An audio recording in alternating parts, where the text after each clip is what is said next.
CityOne, un groupe de services et partenaire du Forum du Giverny depuis plusieurs années. On est présent dans les métiers de service, mais également et spécifiquement dans les métiers d'accueil et d'hospitalité. Et il nous semble important, au travers de notre action, qui est une action d'inclusion pour permettre à des jeunes personnes de venir nous rejoindre au sein de nos métiers, de comprendre à un moment donné qu'est-ce que l'inclusion, qu'est-ce que l'insertion de ces collaborateurs dans une entreprise, et aussi de leur inculquer, lorsqu'ils intègrent chez nous, les valeurs environnementales que CityOne souhaite porter. C'est un cercle où nous avons une recherche de solutions pragmatiques et non pas dogmatiques aux problématiques environnementales.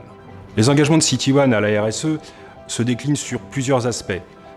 Évidemment, nos métiers sont des métiers à forte densité de main-d'œuvre, donc on est orienté sur des problématiques d'inclusion, des problématiques de diversité, des problématiques où effectivement le milieu associatif est très important. On a des partenariats avec des associations, on fait appel à des ESAT, des établissements pour effectivement faire travailler des personnes avec du handicap.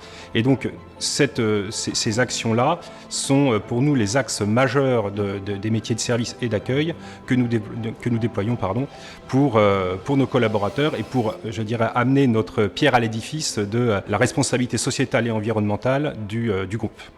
Je pense que les sujets de la RSE vont effectivement, pour les entreprises, évoluer et prendre de l'importance avec la mise en place de la directive européenne CSRD, qui va obliger les entreprises à publier leurs actions et les impacts financiers que ça représente au sein de leurs entreprises. Et ainsi, cette vision que chaque entreprise va devoir produire va nous permettre de nous comparer et va nous permettre de nous projeter sur les objectifs que chaque entreprise se fixera pour les années à venir. Donc cette nouvelle directive, c'est la photo de départ, pouvoir se comparer, se mesurer et inciter les entreprises à s'améliorer, avec toujours ce caractère un peu challengeant de compétiteurs qu'on peut avoir dans les entreprises privées pour justement être toujours le meilleur et au top en ce qui concerne les objectifs environnementaux.